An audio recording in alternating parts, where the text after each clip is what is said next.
One of the most recognizable voices in Minnesota says that he wants to be on the radio for the rest of his life. Tom Barnard recently signed a new contract at KQRS. His long radio career isn't the only thing that defies the odds. He overcame some huge obstacles growing up in North Minneapolis. You grow up in a neighborhood like this, you are convinced you have no shot. Because you're told, basically, I'm never going to make it out of here, so why try? Today, Barnard is wealthy, working on a new project, and is an investor in several restaurants. All this from a guy who years ago thought he was trapped in a life of poverty and despair. Minnesota's classic rock. Back to the KQ Morning Show. Yeah, he's not one of those guys, Bobby Brown. I will never understand what Whitney Houston ever saw in him. Since 1986, people have been tuning in to hear Tom Barnard start their day. Woody Allen's as nasty as they get. He's grown to be a Minnesota icon who is open, honest, and says exactly what's on his mind. You think Katy Perry was nervous? I don't know. Yeah, I think she's really pretty. I think she looks goofy. Tom Barnard doesn't have a radio persona. On the air or off the air, he's the same guy. He's been a ratings leader for 30 years. Scott Jameson runs KQRS for Cumulus Broadcasting. The company says Barnard is simply irreplaceable. Over the next 5 years, they'll pay him millions just to be himself. He's open and transparent, and he's real. One day he's crabby, next day he's happy, the next day he's funny. Every day is what you and I are like, but he has the mouthpiece to say it. I was always a mouthy little kid. Being so successful for so long is impressive. But when you understand how he grew up, You grow up in a neighborhood like this, you are convinced you have no shot. it's remarkable. This particular house, there's not a whole lot of happy memories, a lot of misery. And for this particular one. Tom Barnard grew up in North Minneapolis, one of 7 children. Did you realize how poor you were when you were living here? Oh, absolutely. Absolutely. Poor might not explain how bad it was at times.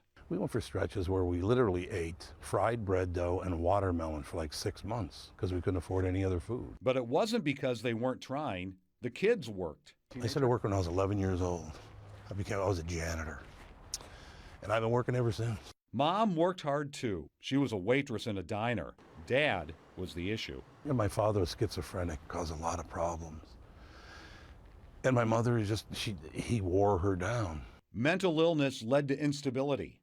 Tom says frequent evictions meant he lived in 43 different houses growing up. Came back for a couple of months when I was about 15 or 16.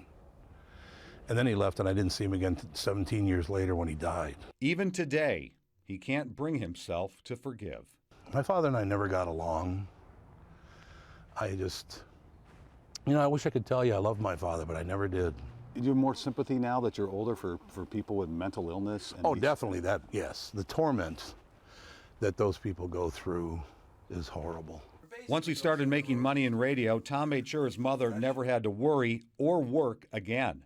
Then he started to diversify. The guacamole here is really good. God, is that good. Today, he's an investor in Barrio and 5 other restaurants. One of them is the highly acclaimed Bar La Grassa. He says being wealthy is hard to explain. I don't care about money. I never care. It seemed like I would because I grew up so poor, and then all of a sudden they were doing well, and now all I care about is money. I don't care about it. You know, we've given a lot of our money to different causes, charities that we believe in. But he does care about winning. That's why he started the Tom Barnard Digital Radio Network. Oh, yeah. He records the advertiser-supported show from 3 to 5 every weekday afternoon. You have an unusual way of problem solving. Yeah, you do. To me. Throwing people off a I building. feel like, Wife Catherine and the Barnards' 2 kids, Andy and Alex, are all on the digital show. So is Alex's husband, Dan. Right. We're abnormally close. We're a very close family. The kid from the troubled family grew up to be the man who can't stand to be away from his family. I will always work. I love doing the KQ Morning Show. I just love it. And now I have the afternoon show. I love that too because I get to work with my family. KQRS Radio will soon begin airing the Best of the Tom Barnard digital show on Sunday mornings. He told me he also has plans to expand the digital radio network in 2015. He's a very busy man. I love how open he is, though.